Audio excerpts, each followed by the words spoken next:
ഇത് മാസ് മോട്ടോഴ്സിൽ നിന്നാണ്. Honda deo വണ്ടി, BS6 മോഡൽ വണ്ടിയാണ്. ജനറൽ സർവീസായിട്ട് നമ്മൾ കയറ്റിയിട്ടുണ്ട്. അതേപോലെ തന്നെ ഫോർക്ക് ഓയിൽ ലീക്ക് ഒരു സൈഡ് ലീക്ക് പറഞ്ഞിട്ടുണ്ടായിരുന്നു. അപ്പോൾ സർവീസുമായി ബന്ധപ്പെട്ട് നമ്മളതിൻ്റെ എയർ ഫിൽറ്റർ, ക്ലച്ചിൻ്റെ ഭാഗമൊക്കെ ചെക്ക് ചെയ്യാനുണ്ട്. ബാക്ക് ബ്രേക്കിൻ്റെ ഭാഗമൊക്കെ നമുക്ക് അഡ്ജസ്റ്റ് ചെയ്യാനുണ്ട്. ബ്രേക്ക് ടൈറ്റ് ചെയ്യാനൊക്കെ ഉണ്ട്, നമുക്ക് അഡ്ജസ്റ്റിങ് കിടക്കുന്നുണ്ട്. ടയറിൻ്റെ കണ്ടീഷനായാലും അത്യാവശ്യം നല്ല ടയർ കിടക്കുന്നത്.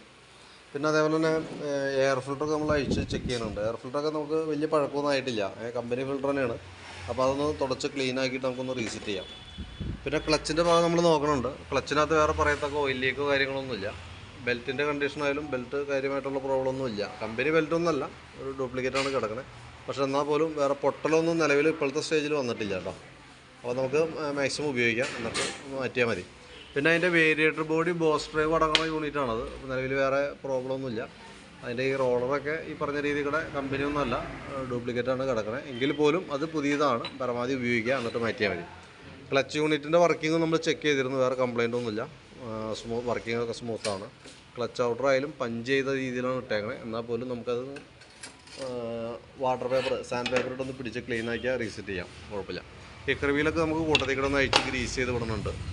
അതേപോലെ തന്നെ നമ്മളതിൻ്റെ എൻജിൻ ഓയിൽ മാറുന്നുണ്ട്, ഓയിൽ ചേഞ്ച് കൂട്ടത്തിൽ ചെയ്ത് പോകുന്നുണ്ട് കേട്ടോ. പിന്നെ അത് കൂടാണ്ട് നമ്മളതിൻ്റെ എൻജിൻ ഹെഡിൻ്റെ ഭാഗം നോക്കുമ്പോൾ ഇവിടെ ഗ്യാസ്കറ്റ് ലീക്കേജ് കാണിച്ചു തുടങ്ങിയിട്ടുണ്ട്. അപ്പോൾ ഈ ഗ്യാസ്കറ്റ് ലീക്കായിട്ട് ഓയിൽ പുറത്തേക്ക് വന്നു തുടങ്ങിയിട്ടുണ്ട്. അപ്പോൾ നമുക്ക് ആ ഗ്യാസ്കറ്റ് കൈയോടെ നമുക്ക് മാറ്റിയിടണം. കാരണം ആ കൂടി നമുക്കിതിനകത്ത് വരുന്നത് 600 മില്ലി ഓയിലാണ്. അപ്പോൾ അത് നമുക്ക് ഓരോ ഡ്രോപ്പ് പോയാലും അത് നഷ്ടം തന്നെയാണ്. അപ്പോൾ നമ്മളെ കൂട്ടത്തിലുള്ള ഗ്യാസ്കറ്റും അതിൻ്റെ ഈ ബോൾട്ടിൻ്റെ ഉള്ളിൽ വന്ന മൗണ്ട് റബ്ബർ കൂടി നമ്മൾ മാറ്റി റീസെറ്റ് ചെയ്യുന്നുണ്ട്. പിന്നെ ബാറ്ററി നമുക്കിതും ഇരിക്കുന്ന ബാറ്ററി എക്സൈഡിൻ്റെ ബാറ്ററിയാണ്, വണ്ടി വന്നപ്പോൾ ഉള്ള ബാറ്ററിയാണ്. ഇത് നമ്മൾ 3-4 സർവീസിൽ നമ്മളതിൻ്റെ കംപ്ലയിൻറ്റ്സ് കാണിച്ചു തന്നു. പക്ഷേ ഇതുവരെ നമുക്ക് വണ്ടി റണ്ണിങ് മേജറായിട്ടുള്ള കംപ്ലയിൻറ്റിലേക്ക് എത്തിയിട്ടില്ല. വോൾട്ട് നമുക്ക് 12.5 വോൾട്ടിൻ്റെ അടുത്ത് ഉണ്ട്, 12.71 റേഞ്ചിലേക്ക് കാണിക്കുന്നുണ്ട്. ബാറ്ററി ടെസ്റ്റിലേക്ക് കൊടുക്കുന്നുണ്ട്. ടെസ്റ്റിലേക്ക് കൊടുക്കുമ്പോൾ ഈ പറഞ്ഞ രീതികളെ കംപ്ലയിൻ്റ് ആയിട്ട് തന്നെയാണ് കാണിക്കുന്നത്. പക്ഷേ ഈ ഒരു സ്റ്റേജിൽ ഓടാൻ തുടങ്ങിയിട്ട് കുറച്ചായി. അപ്പോൾ പരമാവധി ഉപയോഗിക്കുക, കംപ്ലയിൻറ്റ് കാണിച്ചിട്ട് മാറ്റിയാൽ മതി, സെൽഫ് എടുക്കാത്തൊരു കണ്ടീഷനായിട്ട് മാറ്റിയാൽ മതി. പിന്നെ ഫ്രണ്ട് ഫോർക്കിൻ്റെ സൈഡിൽ ലീക്ക് പറഞ്ഞിട്ടുണ്ടായിരുന്നു, നമ്മളിപ്പോൾ ഓയിൽ സീൽ മാറ്റാൻ വേണ്ടി അയച്ചിട്ടുണ്ട്. ഓയിൽ സീൽ മാറ്റുമ്പോൾ നമുക്ക് 2 എണ്ണത്തിൻ്റെയും കൂടി ഒരുമിച്ചാണ് മാറ്റേണ്ടത്. ഇതാണ് ഓയിൽ സീൽ വിത്ത് ഡസ്റ്റ് സീൽ വന്നത്. അപ്പോൾ നമുക്കത് നല്ല രീതിയിൽ ഓയിൽ ലീക്ക് ഉണ്ടായ ഫോർക്ക് പൈപ്പിൻ്റെ ഭാഗം ചെക്ക് ചെയ്യുന്ന സമയത്തുണ്ട്. നമ്മളിപ്പോൾ മാർക്ക് ചെയ്ത ഭാഗത്തേക്ക് നോക്കുമ്പോൾ അറിയാം, ഇവിടെ ചെറിയൊരു 1-2 ഡോട്ടുകൾ വീണിട്ടുണ്ട്. അപ്പോൾ അതുകൊണ്ടാണ് അത്രയും ലീക്കേജ് കാണിച്ചത്. ഈ സൈഡാണ് ഇച്ചിരി കൂടുതലായിട്ട് വന്നത് കേട്ടോ. അപ്പോൾ നമുക്ക് ഈ പൈപ്പ് ഇതന്നെ ഇട്ടും നമ്മൾ ഓയിൽ സീൽ അടിച്ചാൽ നിൽക്കില്ല. അപ്പോൾ ഈ പൈപ്പ് മാത്രം നമുക്കൊന്ന് മാറ്റിയിട്ട് ഒരെണ്ണം മാറ്റിയാൽ മതി. ആ കൂടുതൽ ലീക്കുള്ള ഭാഗത്തുള്ള ഒരു ഫോർക്ക് പൈപ്പ് മാറ്റണം. അതിനുശേഷം ഓയിൽ സീലൊക്കെ മാറ്റി റീസെറ്റ്, ഓയിൽ ഫില്ല് ചെയ്ത് റീസെറ്റ് ചെയ്താൽ അത് റെഡി ആവുള്ളൂ കേട്ടോ. ഫോർക്ക് പൈപ്പ് എനിക്ക് തോന്നുന്നു ഏകദേശം ഒരു 600 രൂപ ആ റേഞ്ചിലൊക്കെയാണ് നമുക്ക് അതിന് ഒരു പൈപ്പിൻ്റെ റേറ്റ് വരാം കേട്ടോ. പിന്നെ അതിന് പുറമെയാണ് ഓയിൽ സീലും അതിൻ്റെ ഡസ്റ്റ് സീല്, അതേപോലെ തന്നെ ഓയിലൊക്കെ അതിന് പുറമെ വന്ന കേസാണ്.